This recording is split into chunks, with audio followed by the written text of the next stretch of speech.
Hello and welcome to Hits in History. Today's song is You've Got a Friend by James Taylor. Let's go back to July of 1971 when this song spent 1 week at the top of the charts in the United States.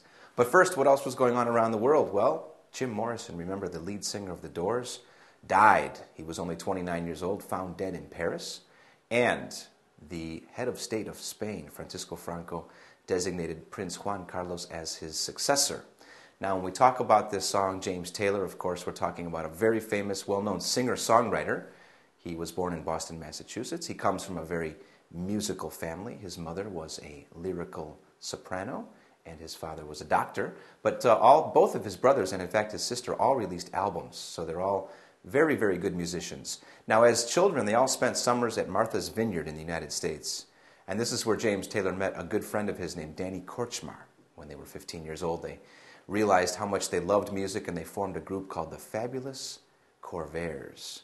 However, that group didn't last very long because James Taylor was very depressed as a young man, and he checked into a hospital in Belmont, Massachusetts, and spent 10 months there writing music. At least it served for something. This is when he started to write songs.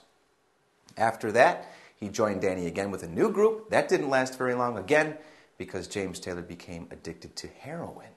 So what did he do about that? He went to London trying to look for help there and met a guy who was actually working for the Beatles label, Apple Records. His name was Peter Asher. And together they produced some of James Taylor's first songs. In fact, James Taylor's first album was released on Apple Records. Both James Taylor and Peter Asher returned to the United States and began working for Warner Brothers.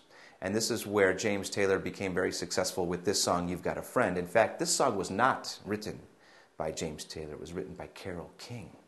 And Carole King was just a few blocks over recording her own album at the time and gave this song to James Taylor, where he took it to the #1 spot back in July of 1971. That's the story of the song today. It's You've Got a Friend by James Taylor. Thanks for watching.